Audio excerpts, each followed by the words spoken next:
The Witch of Blackwater Pond Ghost. USA Horror Story, United States. In the small rural town of Harrow Falls, deep in the backwoods of Louisiana, there was an old pond at the edge of town that nobody visited after dark. The water was still and black during the day, ringed by cypress trees draped in Spanish moss. But the moment the sun went down, the pond became something else entirely, a place that even the oldest, most stubborn men in town refused to go near. One evening, the townsfolk gathered on the porch of the old community hall. The air was thick with worry. "For people have gone missing in the last 2 months," said an older man named Walter. "Every single time, the last trace of them turned up near Blackwater Pond. If we just sit here and do nothing, one of us is going to be next." "I heard it myself," said a woman named Clara, her voice dropping. "Late at night, singing coming from that pond. A woman's voice, but wrong. Wrong in a way I can't explain. It went right through me. Whatever's out there, it isn't human." "Fear's already spread through half the town," said a younger man named Marcus. "People lock themselves inside the moment it gets dark. If we don't do something soon, this whole community is going to fall apart." "My neighbor's daughter disappeared near that pond," said a woman named Ruth. The next morning, all they found were her shoes on the bank. An older man named Silas, who had spent his whole life reading old history and folklore, leaned forward. "I've read about something like this. An entity that grows stronger by bathing in still water each night. If what's out there is what I think it is, ordinary methods won't stop it." Silence fell over the porch. That night, a man named Henry decided he wasn't going to wait anymore. He grabbed a heavy flashlight and a walking stick and headed for Blackwater Pond alone. It was almost midnight. Clouds covered the sky. The silence around him was so complete it felt like the world had stopped breathing. Suddenly, darkened vanished. Hotel management dismissed it as trauma. Rachel knew better. She just didn't have proof yet. Scene 3, the night manager's warning. 2 nights later, the elderly night manager Mr. Calloway, who'd worked at Savannah Manor for 40 years, pulled Rachel aside. "You found something in 214, didn't you?" Rachel nodded, unable to speak. "This hotel has a history, girl. Things that happened here before either of us were born. I've seen 3 housekeepers quit in 20 years over that room. The smart ones left and never came back. Why didn't you warn me?" "Because if I told every new hire, nobody would ever work here." He pressed an old brass key into her hand. "Basement door, beneath the laundry room. Whatever's happening, it started down there. I've never had the courage to look. Maybe you should, before it finds you first." Scene 4, the box. The next afternoon, cleaning a forgotten storage room, Rachel found a wooden box tucked behind broken furniture. Strange symbols covered its surface. A circle, an eye at its center, handprints radiating outward. Inside, old black and white photographs. One stopped her heart. Robed figures in masks, standing in a circle. In the center, a woman suspended in the air, bound at wrists and ankles. Headless. On the back, one word. Offering. Shaking, Rachel brought everything to the detectives. The box, the photos, Mr. Calloway's key. Scene 5. The sealed busy to following the brass key. Police found a steel door beneath the laundry room, sealed since 1941. They broke it open. Inside, the same symbols covering every wall. A stone altar at the center, surrounded by human bones.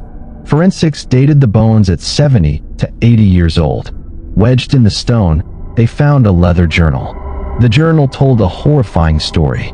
In 1931, a secret society of wealthy Savannah families had performed ritual sacrifices they called the offering. Young women bound, suspended, and beheaded in this very basement. The final page held one. "I think I like Jenna. Has for a while now, actually." A small, apologetic laugh. "You're great, Maya. Just not like that." The rest of the ride passed in silence. When they pulled up outside her building, Maya got out without a word, stood on the sidewalk while his taillights disappeared into the rain, and only then let herself fall apart. Inside, soaked and shaking, she yanked open her dresser drawer, pawing through it without really seeing what was in front of her, just needing something. Anything. To make the ache in her chest stop for 1 minute. Her hands were trembling so badly, she barely registered the strange object sitting at the back of the drawer until her fingers closed around it. An hourglass. Old, the wood dark with age, the glass somehow still warm. She hadn't put it there. She'd never seen it before in her life. You're the one who didn't get what she wanted. Maya spun around. A woman stood in the corner of her room, ash pale, eyes like wet stone, dressed in something that looked older than the building itself. Maya's back hit the wall. How did you get in here? It doesn't matter how I got in. What matters is what you're holding. The woman's gaze dropped to the hourglass. Make a wish and turn it over. As the sand falls, your wish falls into place beside it. But remember, once it starts, it doesn't stop on its own. What are you talking about? What is this? When Maya blinked, the woman was gone. She told herself it was exhaustion, grief, a very bad dream. Until she opened her eyes the next morning and the hourglass was still sitting on her nightstand, exactly where it shouldn't have been. She stared at it a long time before she finally picked it up, turned it over, and whispered the only wish that mattered to her: I want Ethan to love me. That same afternoon, walking to class, Ethan appeared in front of her out of nowhere, and the look on his face was nothing like the one from the rainy car ride. It was something closer to wonder.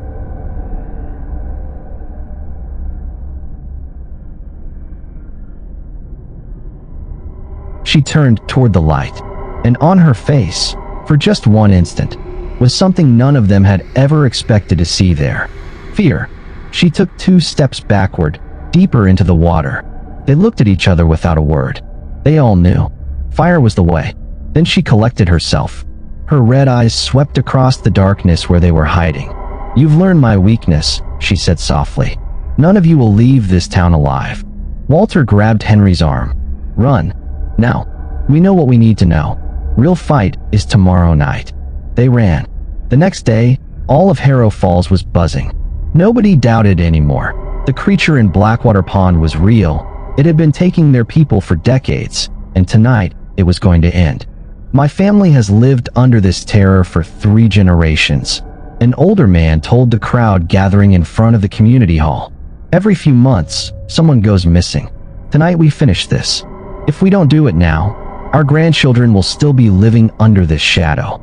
Marcus had spent the day preparing. I've got 20 lengths of heavy chain. If we can pin her down even for a few seconds, we can get the fire circle closed around her. Henry had been thinking. Last night, when I looked at her face, I noticed something. She doesn't just live in the pond. Her power is connected to the water itself. Pull her away from it long enough, and she'll be weaker. Silas nodded slowly. And I've been thinking about what old Thomas said. She wasn't born evil. 100 years ago, a woman was accused of witchcraft in this town. Probably because she was different, maybe because someone wanted her land or her silence. They tried to burn her, and she ran into the pond to escape the fire and drowned.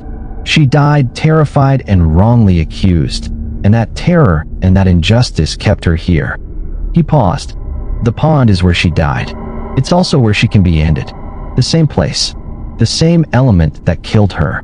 That night, the whole able-bodied population of Harrow Falls converged on Blackwater Pond. They carried every torch, every lantern, every can of gasoline they could gather. They formed a wide ring around the entire water's edge, waiting in silence. At midnight, the water began to move. She rose, the same as always, white dress heavy with black water, red eyes scanning the dark. Then she saw them. All of them. The ring of fire waiting. I thought last night's fear would have sent you running for good, she said. Her voice was still steady, but something behind it was not. Every torch rose at once. Remove those flames, she hissed, or I will give every last one of you a death you cannot imagine. Walter stepped forward. He was the oldest man in the group, and his voice was steady as iron. Your time for threats is finished. For 100 years you've taken innocent people from this town. Tonight you answer for that. Foolish people, she said. You cannot hold me. Silas stepped forward then, and his voice was different, not angry, almost sorrowful. He began speaking the old words, the ones he'd spent 2 days finding in books older than anyone in the town. And as he spoke, he threw a jar of sanctified water directly at her. The effect was immediate. She staggered. Her form flickered. The red in her eyes pulsed and dimmed for just a moment. Now, close the circle. The ring of fire moved inward.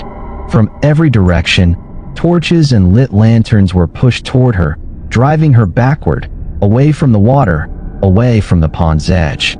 She screamed, a sound that shook the cypress trees and sent bats scattering from their roosts a mile away.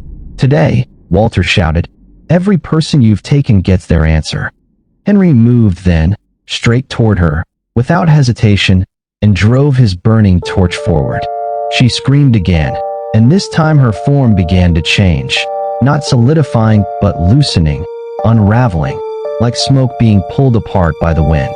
I will come back, she shrieked.